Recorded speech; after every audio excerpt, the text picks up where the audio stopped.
Assalamualaikum warahmatullahi wabarakatuh.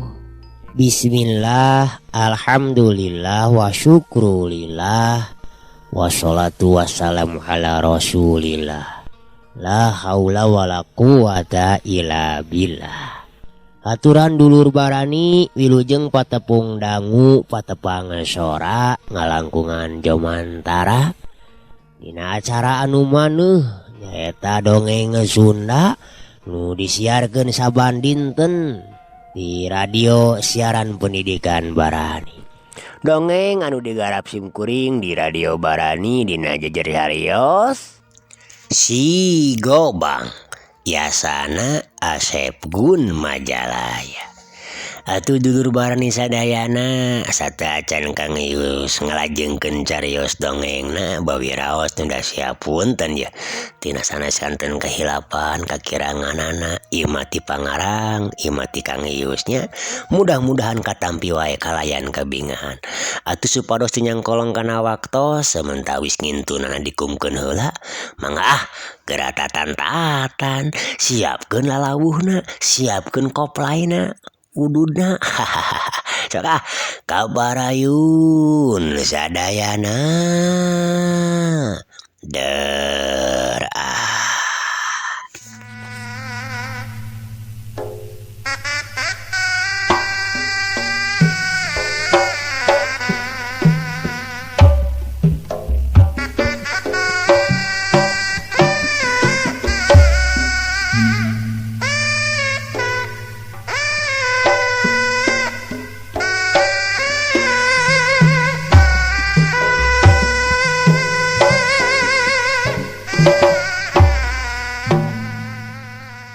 Antukna atuh Ki Madhapi jeung Ki Mirhasik teh arinit di tempat eta bari ngagiringkeun Mas Karso ngajugjug ka tempatna Bah Jaweng. Sawatara eta si Bohim jeung Ki Jampang katut si Kemet oge si Darman maranehna masih kene dariuk bari ngarasakeun kanyeri. Teu kacatur lilana di jalan. Harita Ki Madhapi jeung Ki Mirhasik geus narepi ka tempatna Bah Jaweng anu disebut Pasir Hunyur teh. Kasampak di imah Bah Jaweng teh geus aya 3 urang nu nyatana si Kudin, si Kinta jeung si Doclo. Sakumaha katerangan ti Mas Karso tadi Bah Jaweng teh memang eueuh di imahna. Bener we keur eueuh Bah Jaweng teh. Harita sanyana Bah Jaweng teh keur aya di wewengkon Banten nepungan sobatna. Kitu nurutkeun katerangan anu katampa ti si Kinta basa ditanya ku Ki Madhapi. Atuh bos si Kinta pon kitu di si Kudin oge si Doclo marena teu bisa ngayakeun tindakan naon ka Ki Madhapi jeung Ki Mirhasik teh. Ku ngadenge yen si Bohim geus teu bisa walakaya ge. Komo manehanana, komo ieu di Mas Karso sasata jiga nu sieuneun jeung talukuk Ki Madhapi katut Ki Mirhasik teh.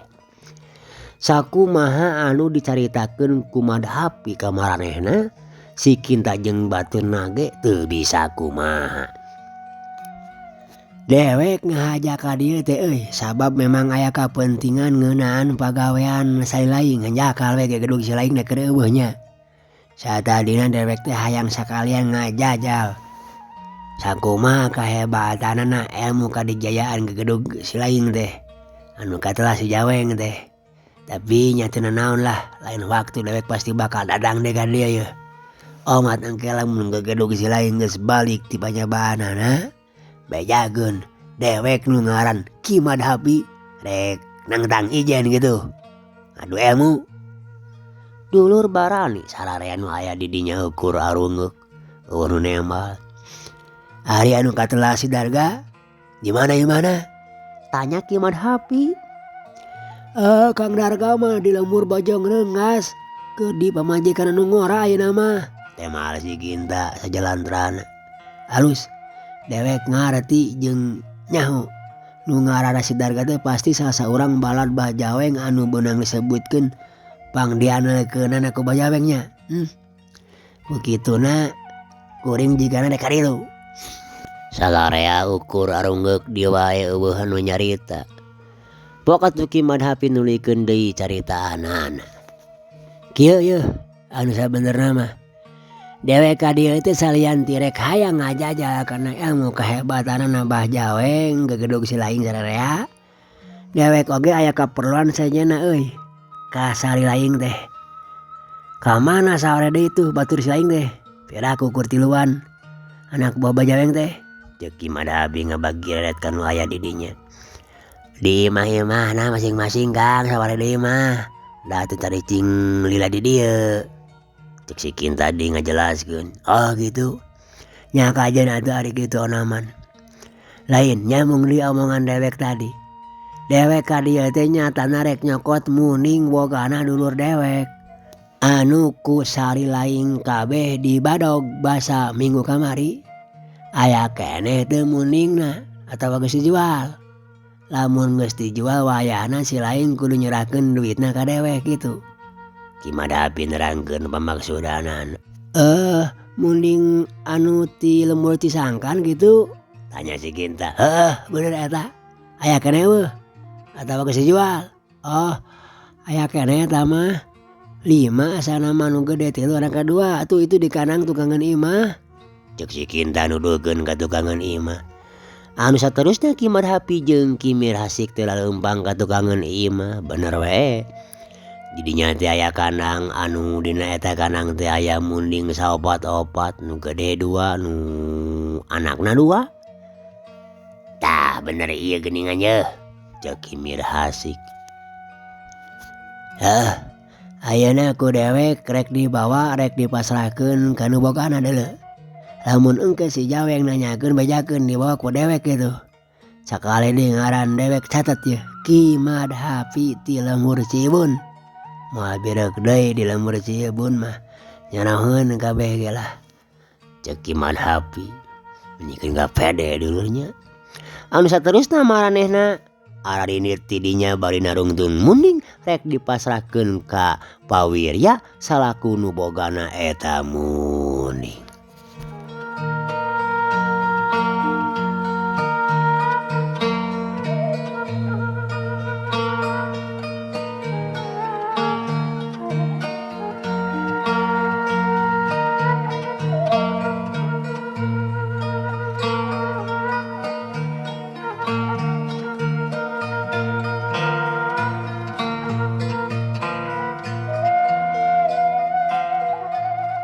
Dulur Barani sadayana saleosna Ki Madhapi jeung Ki Mirhasik ti hareupeunana eta anak buah Bajaweng bari mawa munding hasil ngabadogeuna. Salarea oge ukur bisa ngajanteng we bari pating haruleng. Ting kudu kumaha engke bebejana cenah ka Bajaweng waktu Bajaweng geus balik ti panyabaanana. Pok si Kinta nyarita ditujukeun ka Mas Karso anu keur diuk dina luhurun golodog bari nyabakan bunukna. Lain kumaha atuh Mas ari geus kieu yeuh. Jabakang Bohim jeung anu sejenna can emol-emol keneh wae deui. Cenah paromanana bangun nu pinuh ku kasalempang. Nya urang oge teu terang kudu kumaha. Ari si Bohim mah ujung Kang Jampang, ujung anu lainna mah teu naon-naon geus salager sakudeung deui ge pasti barakal marantog ka dieu. Tema Mas Karso. Terus ari urusan muning kumaha? Si Abah pasti bakal nyarekan ka urang sakabeh yeuh. Mangkaning eta munding teh keur kukuteun leutikna mah cenah moal dijual ku si Abah teh. Cek abi oge henteu bisa kumaha jeung teuing kudu kumaha. apanan prantos Ki Buktosna nya kantun ngawartoskeun we ka si abahna kebona aya nu nyandak itu ku ngaran Ki Madhabi. Tapi anggar we kuring mah teu geunah hate ieu teh. Pasti najan dibejakeun anu sabenerna oge si Abah teu bakal nyarekan ka urang sararea. Nya ento naon-naon terimakon we dabonganna ngurangna teu bisa mempertahankeun eta kebona dugi ka di kubu Ki Madhabi. Jeung baturna kitu we atuh. Cik Mas Karso. Lempeng we nyaritana teh jiga nu teu hayang milu mikiran. Sabot keur kitu. Kurunyung aya nu datang si goreng teh si Bohim jeung Ki Jampang dibarengan ku si Kemet katut si Darman. Nu harita laleumpang teh eueuh nu ajeg ngarumangieun bari jeung jigah nu nahan ka nyeri. Pok atuh si Bohim nanya, "Aya naon ieu teh atuh pating ngariung di luar atuh?" Tanya si Bohim panonna ngabagi reret ka nu araya di dinya. Tah geuning Kang Bohim, datang euy. Kumaha salamet Kang? Kuring ngadenge beja ti si Emas cenah tos tararung. Tanya si Kinta bari neuteup ka si Bohim. Teu kudu nanyakeun atuh. Pan geus nyaho si laing meureun tadi ti Mas Karso. Tadi pan kada ieu jelemana ge digiringkeun ku Mas Karso atuh. Tema si Bohim rada morongos. Nya Kang, aya kadar ieu duaan. Aduh silaka Kang euy. Muning anu meunang ngabadog ti Cisangkan teh di Barawa ku eta jalma duaan. Nah teu kalaka diarantep atuh heg carek ku si laing atuh. Ceuk si Bohim. Tambah morongosnya ka si Kinta. Ih ari akang. Boro-boro bisa nyarek atuh. Aparan akang jeung lainna oge teu kuat ngayonan pangandiwasana eta jalma duaan teh. Kumaha dikuring atuh Kang? Belagu geus sia mah atuh. Nya we geus minggeus montong ngomong aduh. Ari kitu onaman mah keun bae kari kumaha engke we pangnahkeurkeun cai we ayeuna mah kaitu aduh. Dewek rek ngubaran tatu si Darman jeung si Kemet karunya bisi malodar teu buru-buru ubaran mah aduh. Sakalian bari dewek keur nginum dewek turun hayang nginum cai haneut atuh. Ceuk si Bohim ka panjang lebar dulur paparentah ka si Kinta. Si Bohim salaku balad bah jaweng numpang dianeukeunana harita satikah polah ngubaran tatu-tatuna si Kemet jeung si Darman. Da manehna jeung Ki Jampang katut Mas Karso mah tatuna teh teu patiparna.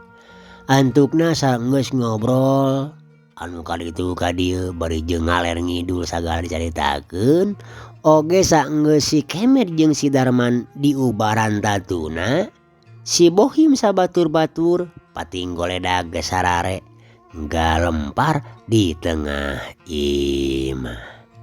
Dulur barani lilana wanci peuting teu kacaturkeun deui dina ieu carita. Urang kocapkeun isukna we. Wanci samemeh meletek panon poe si Bohim sabatur-batur geus pating ngarariung di hareupeun hawu bari nungguan sanguliwet. Lain tengah rati kuring mah ku si Abah teh Kang Bohim. Cek si Kemet nyambungan. Tengarti kumaha aduh maksud si laing teh Kemet. Si Bohim bari mencrong ka si Kemet. Nya tengarti kieu we. Kapan ti heula basa akang jeung kuring riributan jeung Badu Galak atuh tincuna geuningan. Tapi ka ayeuna can ngayakeun tindakan naon ya si Abah teh. Terus pas soalan nu peuting tadi nya jalma duaan anu ngelekeun urang teh engke lamun dibejakeun ka si Abah sok sieun kitu di bae. Heueuh teu pati dipikiran sigana teh. Amun kitu terus mah jiga kumaha meureun nya. Kasebut jawara kahot si Abah teh tapi jika anu jecing wae aya jalma anu puguh-puguh geus nangtang teh nya. Cuk si Kemet. Si laing mah Apanan geus dicaritakeun ku si Abah oge atuh.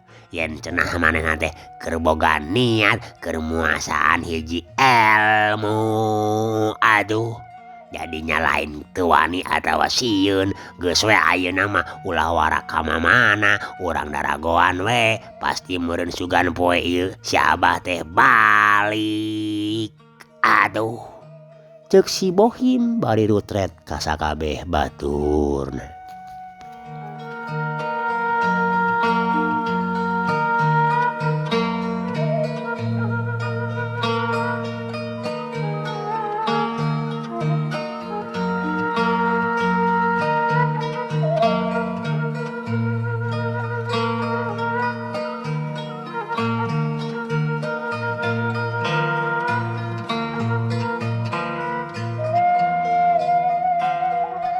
Nirilikna jarum waktu muter ngurilingan angka muru menit moro sekon.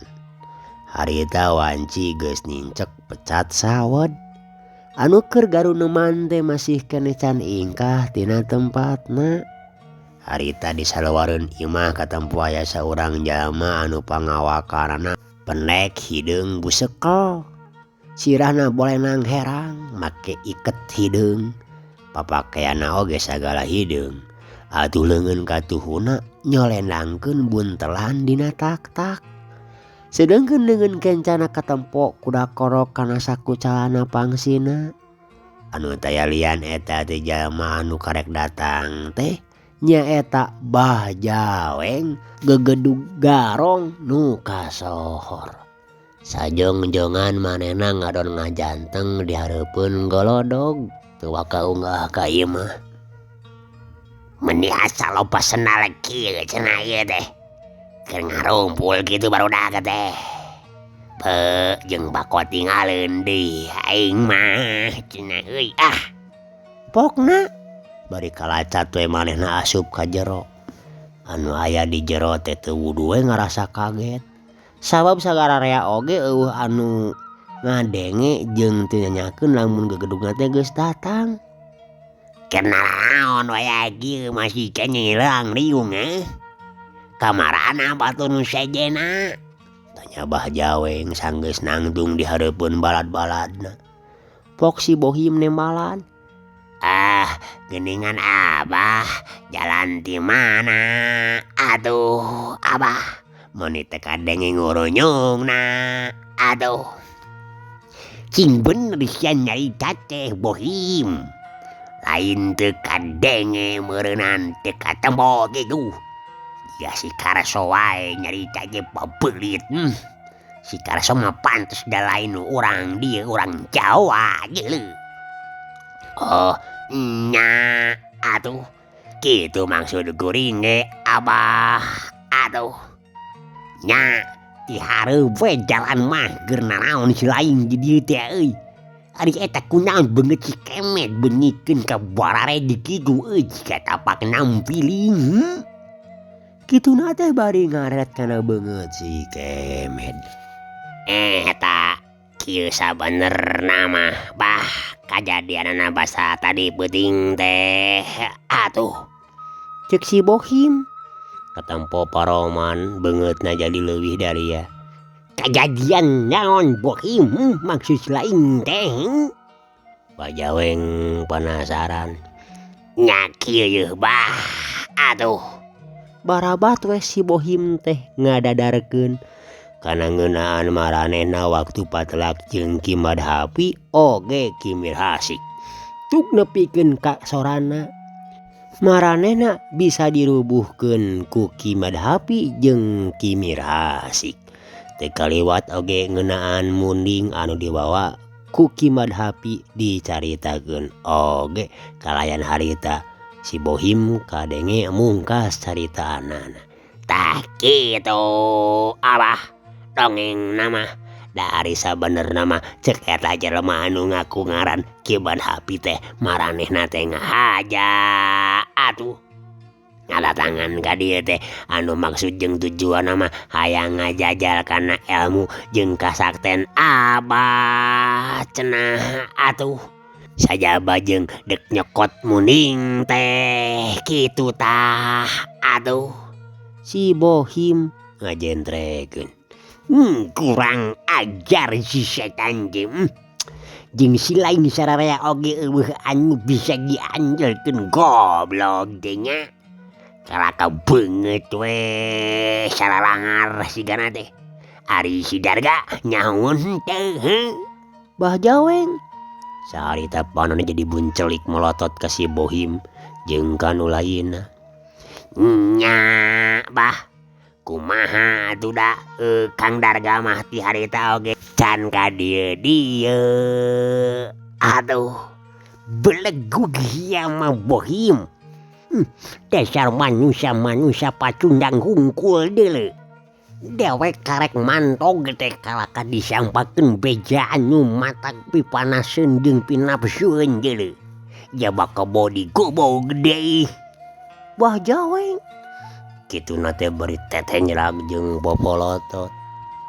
Dulur barani nu saati kanca dangu nu saduhu baraya nu satia. Si Bohim jeung nu sejena teu bisa ngomong deuna naon. Sigana ngarumasakeun maneh meureun. Bok atuh Bah Jaweng teh nyarita deui. Jengegeun ku sari lain sakabeh. Dewek lain teu sanggup ngabinasakeun manusia-manusia anu geus kumawani ngaganggu musik-musik kana urusan dewek geuleuh. Geus 2 kali kajadian jiga kieu teh. Ti heula manusia anu ngaran Bah Dugala jeung Insuna anu geus nincak hulu dewek teh. Atuh ayeuna tadi cek si lain Ki Madhapi jeung nu saurang di baturna anu ngakukeun ci urang si Ibun. Tenjolkeun jeung lalajoanan ku sari lain ke kabeh. Isuk jaganing pageto atawa poe Jumat hareup eta manusia-manusia nu geus nyalutak nincak hulu ka dewek teh. Rek dipodaran moal rek dibere ampun deui deuleu. Pusing atuh daing mah teu nyahoun meureun saha dewek teh. Bah Jaweng nepikeun ka ngahegak atuh. Bakatku ngarasa nafsu meureun. Tah kitu atuh Abah. Bener ulah diantep manusia-manusia kurang ajar siga kitu patut mah. Aduh. Nah pageto bah ayeuna we atuh meungbeng isuk keneh urang jorag ka ditu kalemur-lemurna atuh. Ceuk si Bohim. Sigana teh ngarasa panuju kana paniatan gegedugna saperti kitu teh. Si lain mah Bohim ngagampangkeun nya.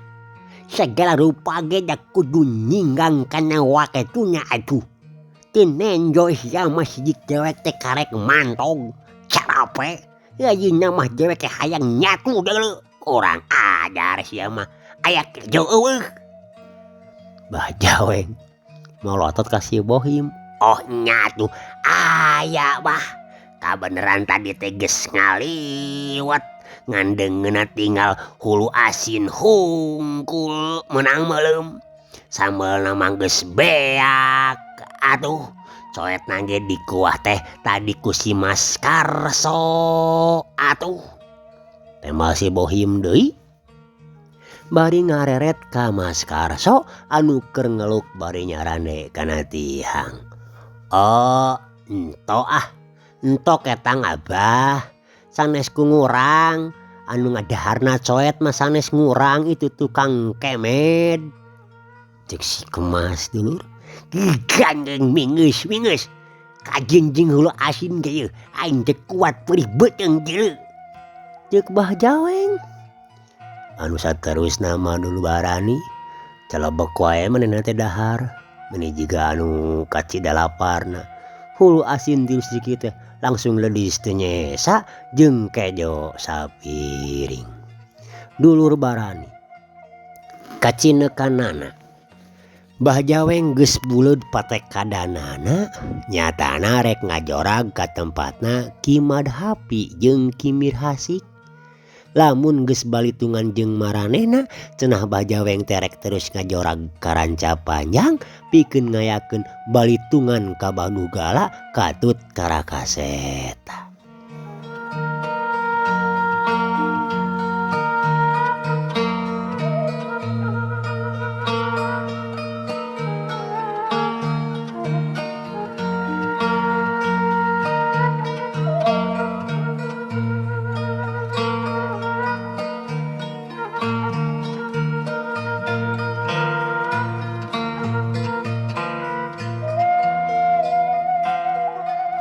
Dulur Barani sadayana aturannya wilujeng lalason ayeuna urang nyaritakeun kaayaan di tempatna si Teregos Hideung anu mana sabada waktu ti heula manehna geus bisa dirubuhkeun ku si Gobang alias Rakaseta teh kalawan ampun-ampunan jeung taluk jeung janji sagala rupa.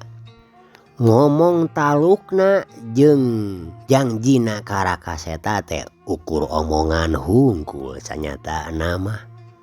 Tapi darina hatena mah manehna teh keukeuh nyeri nu taya papadana dielehkeun ku budak satepak model ku Rakaseta.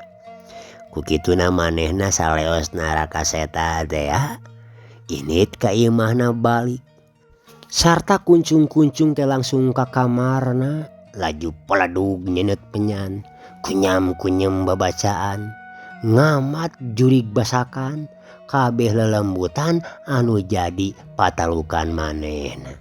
Mana teu aya kajaba lintang ti hayang diubaran tatuna anu beunang ku Gobang doang awakna. Kalayan nyeta meureun maklum jalma anu muhit kasiluman. Atuh nalika datang para makhluk-makhluk jin barakasakan teh anu jadi patalukanana ieu Ki Teregos Hideung. Tetela dulur teu sanggupeun nyageurekeun anu mana tapak dewangna tina Gobang teh. Mung sanggup teh ngan saukur ngeuweuhkeun racunna hungkul. Sakitu ge geus uyuhan atuh. Syukur manehna teu paragat nyawa alatan racun Gobang anu keuna kana badan. Caritakeun nalika harita manehna geus cager deui sabihara-bihari. Malahan anak buahna oge anu kakeunaan ku tatuna tina Gobang sarua geus diubaran ku manehna. Aya meureun kana 2 bulan ti kajadian eta. Harita Ki Teregos Hideung sabalad-balad keur ngariung di imahna. Nu mana Ki Teregos Hideung teh ngarasa wiwirang nu lain meus-meusan. Paribasa ngarandapan wiwirang di kolong satang. Salila ieu ngaranna padami kaserab ku jawara-jawara kahot anu aya di tatar sabeudeureuun tempatna. Ayeuna kabuktian kasaksian ku murid-muridna yen Ki Teregos Hideung teh dirubuhkeun ku Rakaseta alias si Gobang. Sabalikna anu ngaran si Gobang teh beuki kawentar ka mana-mana. Hampir sakabeh para jawara jadi ngarasa panasaran hayang ngajajal karena kehebatanana ilmu jeung kadigjayaanana si Gobang. Anu jadi sabab pangna ngaran si Gobang jadi kasohor teh jadi kacapangan bararea teh nyaeta ku alatan si Gobang geus mampu ngaburak-barik komplotan si Teregos Hideung nepi ka cenah si Teregos Hideung nage anu salaku gegedugna bisa dirubuhkeun. Dulur Barani harita teh wanci pasosore si Teregos Hideung keur ngariung jeung sakabeh balad-baladna. Nyatana pikeun ngarancanakeun kumaha cenah carana sangkan bisa males kanyeri atawa ngelehkeun si Gobang. Sanajan make jalan anu demit atawa licik oge, nu penting mah bisa ngarubuhkeun atawa ngelehkeun si Gobang. Pok atuh Ki Teregos Hideung ngamimitian nyarita ditujukeun ka sakabeh balad-baladna nu pada hempak salira di hareupeunana. Jadi kieu ye euy. Dewek ngahaja ngonang sarilaing sakabeh ka imah dewek teh. Ieu teh nyatana ngeunaan musuh urang sararea. Anu geus kungsi ngaburak bari kakuatan urang euy. Anu geus mareuman ngaran dewek salaku jawara anu salila ieu taya tanggingannya. Terus terang, dewek moal tibra hees jeung moal ngeunah barang hagan euy. Lamun dewek can bisa mulangkeun kawiwirang diri dewek ka manusia anu lah si Gobang teh. Rek kumaha wae carana mah.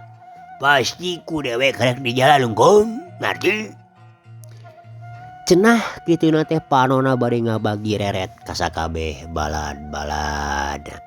Ngartos sararea ngajawab saur manuk. Heuh syukur atuh ari ngarti mah. Kieu maksud dewek teh yo.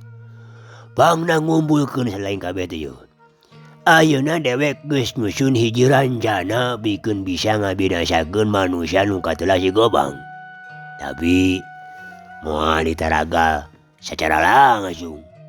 Puguh dewek rumasa keur dina waktu ieu mah can mampu ngayonan kana pangadewasana. Pangbang nama ngayonan kana kehebatan Gobang silumana euy. Dewek oge teu ngarti. Awak dewek teh diterak ku eta Gobang mah. Salian ti Gobang wah dihargaan ku dewek. Masih keneh bisa untung dewek bisa keneh ngubaran. Tatu sanajan aya tabakna yeuh. Cindeukna mah. Wayahnya euy. Engke peuting salah saurang di antara si laing kudu aya nu indit ka lemur babagan jaruh. Da si Gobang teh rasaan dewek mah masih keneh can ingkah ti lemur teh. Ceuk kitu rego sideung. Harita mimiti ngarancana siasat licikna. Alah, kumaha carana kitu Ki Guru? Dulur barani Ki Komod tumanya. Ngarasa penasaran karena rupa rencana anu rek dijalankeun ku guruna. Pertanyaan hage euy, Komod. Jadi kieu. Tadi dewek salah ngomong euy, lain engke pucing maksud dewek teh. Isukan babuburang. Salah saurang ti si laing atawa rek duaan oge teu nyanyaon. Kudu init ka lemur babagan jaruh. Nyaeta pikeun nyamar jadi tukang dagang. Dagang naon we? Eta tugasna nyaeta pikeun neangan kalemahanana atawa apesna si Gobang. Bae teu kudu make cergos ka ditu mah. Pokona mah naon rupa hal ngeunaan si Gobang nu keur aya di lemur babakan jaruh teh euy kudu diselidiki ku si laing. Engke laporkeun ka dewek ngarti meureun nya. Naon maksud caritaan dewek teh, Komod? Ceuk kitu rego sideung deui. Kituna teh bari rutet deui ka sakabeh baladna. Alah, nyangala dos jeung paham lah Ki Guru. Geus we atuh kuring nu enditna kaji itu. Teu kudu dibarengan ku saha-saha. Alah. Ceuk Ki Komod dulur. Negrakeun kasanggupanan. Yah, alus euy. Alus atuh ari kitu sanggup masih laing. Keun bae da moal nyarangkaeun urang lembur ge. Da salila ieu mah eueuh nu abal kana beungeut urang malin. Mimiti poe isukan si laing kudu jadi mata-mata. Pikeun ngawaskeun gerak-gerikna si Gobang ngarti. Jangan kaapesanana euy. Da pasti aya yakin dewek mah. Ceuk kitu rego sideung. Ngarasa yakin karena siasatna teh bakal ngabuahkeun hasil. Atuh sararea sapuk kana naon rupa anu direncanakeun ku gegedugna. Nyatana dulur barani poe isukan cenah Ki Komod rek nyamur pura-pura jadi tukang dagang ka lemur babakan careuh. Pikeun nyiridik jeung neangan ka apesanana si Gobang. Anu akhirna gempungan teh rengse we. Balad-baladna kitu rego sideung balik ka imahna sewang-sewangan. ukur sababaraha urang we nu teu marulang teh. Nyatana Ki Komod jeung Ki Suhinta katut Ki Saroji. Maranehna mah da jarang balik ka imahna. Ongkor da jauh deui dirinya mah tempatna oge. Saenggeus ngobrol ngaler ngidul antukna maranehna oge pating goledag luhureun samak nu aya di pertengahan imahna Ki Tragos Hideung. Atuh ari Ki Tragos Hideung mah tadi keneh ge geus ti heula asup ka enggona. Geus tunduh cenah bebeja ka balad-baladna mah. Dulur barani sadayana. Lila nawan Cipeuting teu kasaturkeun dina ieu carita, urang caturkeun bae isukna bae. Ki Komod harita geus leumpang bari nanggung dagangan. Manehna api-api dagang sayur cenah. Ting menang ti mana sayurna mah ting menang ngabadog ting ti mana. Da isuk-isuk keneh ge geus nyampak di hareupeun golodog imah gegedugna. Lengkep geus aya sayuranna oge sagala rupa aya kaasup jeung tanggunganana. Teu kacatur lilana di jalan. Ki Komod harita geus aya di satengahing lemur babakan careuh. Manehna ngahaja dadasar daganganna di hareupeun buruan imah Mang Samid. Sabab tadi katempoeun ku manehna Rakaseta aya keur liuk dina tepas imahna. Ngareneng jeung hiji budak awewe. Lah, bener ceuk Ki Guru teh geuningan. Eta mangkluk teh can ingkah ti lemur ieu. Alah, oh paingan da aya awewe geuningan. Alah, mun teu salah mah eta budak awewe teh anu boga imah.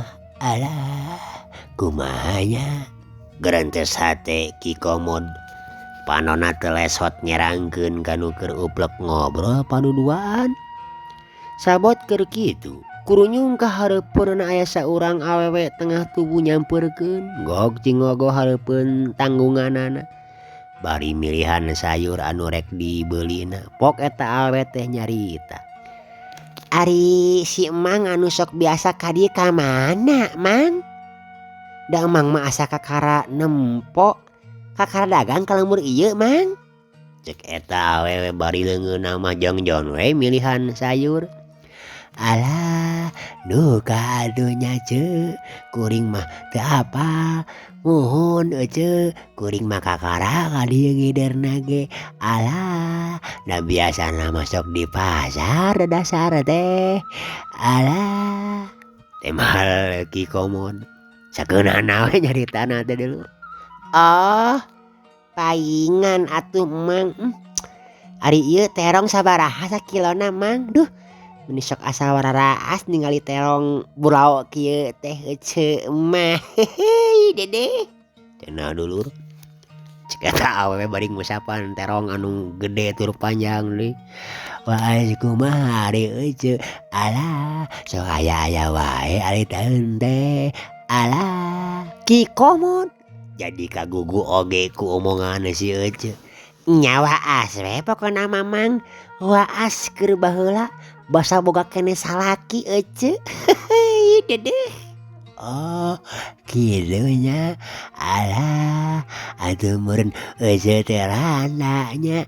Kumaha kersa teh kanu ngadongeng? Kabeneran atuh atawa ka para kaum danguna? Naon ai Emang sakamana wae ngomong teh. Heuheuy Dede, kabeneran naon ari Emang teh ih? Nya taeun. Alah, randa. Heuheuy Dede. Ki Komod jadi kateterusan ngeureuyaan ka si heuceu. Ah, si Amang mah bisa wae taeun teh. Sabaraha sakilona atuh ieu teh nya? Naon teh ya? Eta terong lin, baheula ka heuceu mah sok we candak haratis karanda mah. Alah. Ih, make jeung haratis sagala lupa apana dagangan teh. Ieu kudu aya batian meureunan bisi rugi. Ah, marugi atuh heuceu, sok we bisi hoyong mah nyanak we. Ceuk Ki Komod. Hehei Dede. Hatur nuhun atuh. Amang nya. Lain aya Amang nyanes kitu kunaon? Pastikeun rad heuceu. Nya keur wae teu saoya semangnya nyanes budak kasep geuningan Amang teh jeung bager deui. Cek eta awewe. Bari nyokotan sayur anu dibutuhkeunana. Dulur barani Ki Komod mendikeun ka rabeh yang irungna atuh disebut kasep teh jaba bager cenah. Sabab saumur-umur kakarek harita aya awe anu nyebut kasep ka manehna. Memang ada boro-boro ka kasep rupana teh. Nu bugu matak sieun nu nenjo jabati beungeutna garok geura. Matana semu bolotot sagede jengkol, bibirna kadeplik sagede galeng. Saenggeus ngarasa cukup balanya pangabutuh dapurna pok si Ece nyarita deui. Hatur nuhun nya Mang. Amang nih ka kasep. Hehe dedeh. Amang atuh, amang engke mah ameng ka bumi nya. Ceuk si Ece. Kitu nanti bari bulat kelet segala rupa. Nepi ka ngeureuceum atuh Ki Komod oge jaba pok deui nyebutkeun kasep. Nah jakap sakitu Ece. Sakoya tuh nyandak nu sanesna bari oge ganeh mah pokna deui. Jadi lemes basana teh ayeuna mah. Ah atos memangnya kaki oge cekap Ece mah. Heuheuy dedeh.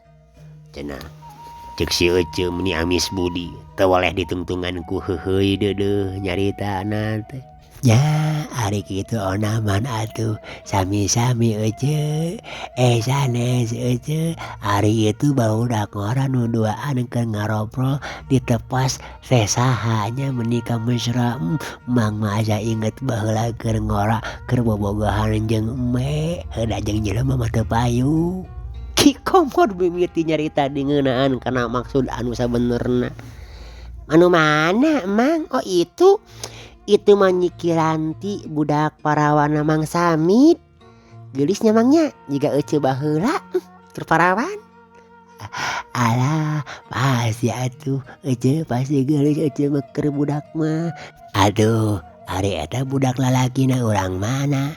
Eta teh kabogohna sanes. Alah tanya Ki Komod deui tetelepek api-api teu nyaho karakas eta. Eta teh Jang Raka alias si Gobang anu keur kasohor ayeuna teh.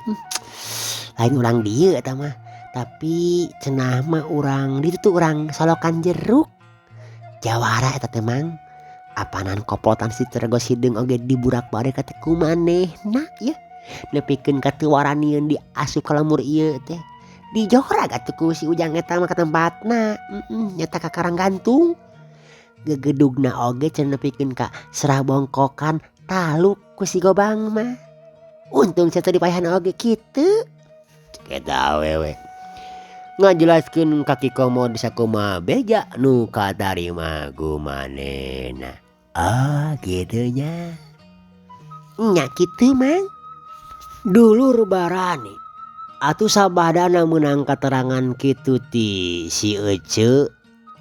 Ki Komod teh ngaleos tinggalkeun tempat eta sabada eta si Ece geus balik. Manehna ngadon ku kurilingan mapai-mapai pilemuran bari gogorowokan narawarkeun daganganana. Sayur, sayur, masih seger sayur. Kituna teh bari ratreret ka unggal golodog imah nu kaliwatanana. Reg manehna ngarandeg cag tanggunganana diecageun gek diuk dina akar tangkal anu ngalogodor ka jang-jalaneunana. Leng atuh Ki Komod teh ngahuleng katara tarangna kerung sigah aya anu dipikiran bari pok ngagereneng. Alah ari aing nanahonan cenahnya dulur. Alah kalakanyaan jadi tukang sayur. Apaan aing mah keur nyamar jadi tukang sayur sote. Alah kacape-cape darasan aing teh lain keur nyamar balik geus puguh da ayeuna mah geus apal kalamahanana teh nyaeta awewe ambewe. Alah cenah kituna teh bari cek deui kana tanggunganana. Raga yang ditanggung laju leumpang idul rek ngajujug ka patempatanan. Euleuh waktosna dulur teu karaosnya parantos seep cag atuh carios dongeng Sunda si Gobang urang cekapeun heula dugi ka dieu. Insyaallah menawi Allah ngarasakeun enjing pageta urang teraskeun deui. Kang Ius ngaturkeun sewu nuhun. Undur gantun dulur. Wassalamualaikum warahmatullahi wabarakatuh. Permios.